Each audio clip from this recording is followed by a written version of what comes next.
நீங்கள் பார்த்துக் கொண்டிருப்பது உங்கள் விஜய். என் புள்ள என்ன விலங்க பாக்குறான்? இலை எடுக்கிறானாங்க.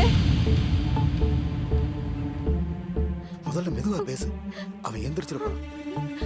ஏங்க, அவன் இன்ஜினியரிங் படிக்க வச்சு ராஜா மாதிரி வச்சுக்கணும்னு ஆசைப்பட்டேங்க.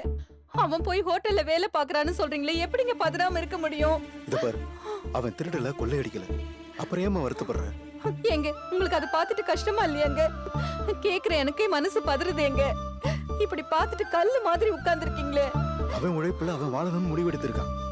உண்மையிலே இன்னைக்கு தான் அவனை பெத்ததை நினைச்சு நான் சந்தோஷப்படுறேன். ஏன் சொல்ல மாட்டீங்க? பெத்த வயிறு பதறுதுங்க. ஏமா தப்பா புரிஞ்சுக்கிற? இந்த காலத்துல எத்தனை பிள்ளைங்க சொந்த கால்ல சுயமா நிக்கிறாங்க.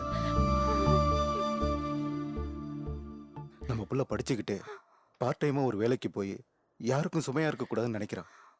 அதை நினைச்சு சந்தோஷப்படுமா? கௌரவமான வேலையா இருந்தா பரவாயில்லைங்க. அவன் சாப்பிட்ட தட்டியே நான் அவனை கழுவ விட்டது இல்லைங்க. ஏன் புள்ள போய்